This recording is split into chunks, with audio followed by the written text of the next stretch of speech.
Bonjour, chers téléspectateurs, je m'appelle Ngasiki Andrea et je suis l'invitée spéciale de l'émission Ça se passe à l'école.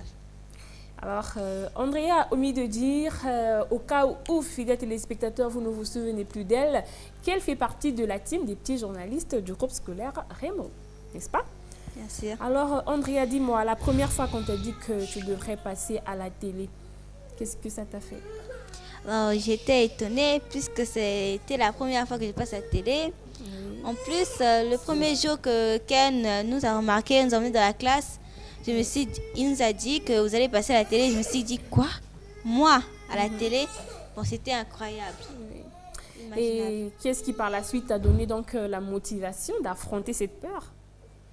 J'ai eu la motivation d'abord de mes proches, en particulier de ma mère et de mon coach, parce que ma mère m'avait dit que peut-être ça me créer un plus bon avenir, quoi. Oui. Que je pourrais réussir avec ça un jour. En tout cas.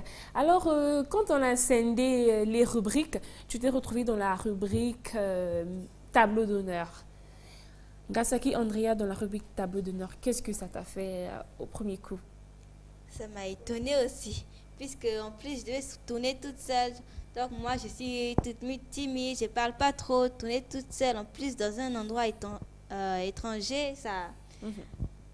Mais quand même, j'étais contente comme j'ai choisi. Et parlons donc des questions. Est-ce que Ngasaki Andrea a bénéficié de l'aide de Ken Phineas pour les questions? Non, j'ai imaginé les questions toute seule. Et est-ce que tu as une idée de ce que sont devenues ces images, ton fruit? Non. Tu aimerais bien savoir? Bien sûr. Fidèles téléspectateurs, c'est aussi une surprise pour Andrea. Donc, nous allons tous découvrir en ce moment même, vous et moi, le fruit des travaux de Ngasaki Andrea.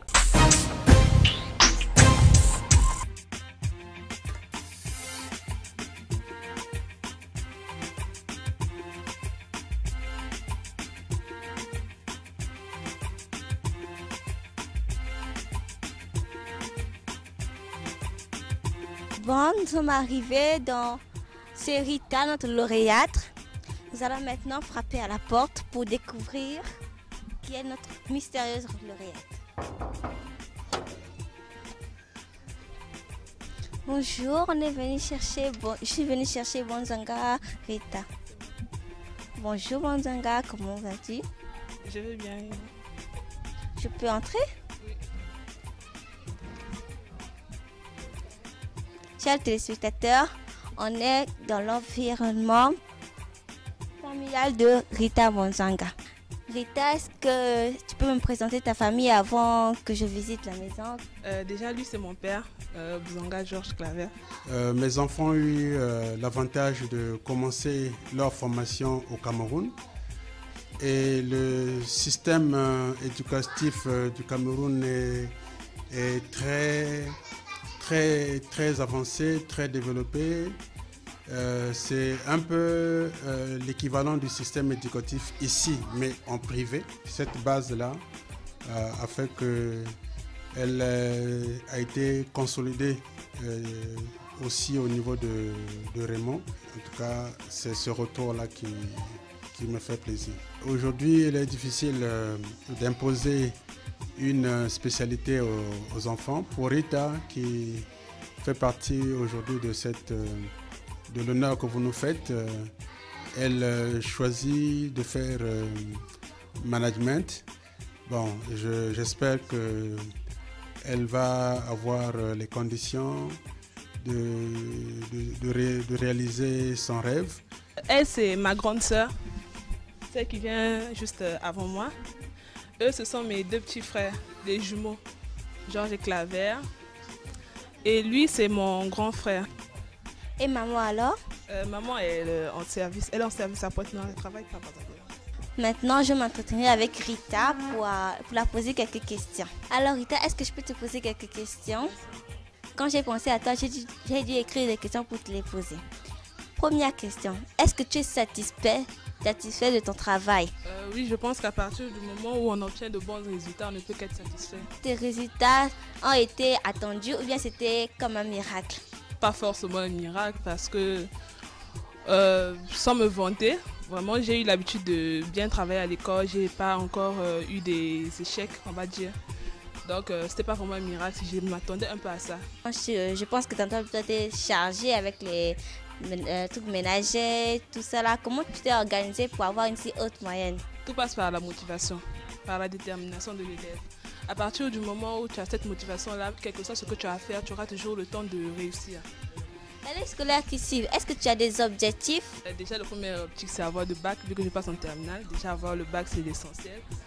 Après le bac, je vais poursuivre mes études, comme mon père a dit en management et tout. Après, on verra. Quel conseil tu peux donner aux personnes qui voudraient te ressembler comme ils seront en première comme toi? Il n'y a pas forcément de secret. Comme j'ai dit, tout passe par la motivation et par la détermination. Après, il y a des trucs comme lire les leçons et tout ça aussi, c'est essentiel. Mais je trouve que tout passe par la motivation de l'élève. Après, me ressembler, c'est un peu trop dire parce que je ne pense pas que je suis... je ne suis pas très... j'ai pas un très haut niveau intellectuel, comme on peut dire. J'ai forcément des limites que d'autres peuvent atteindre, vous voyez.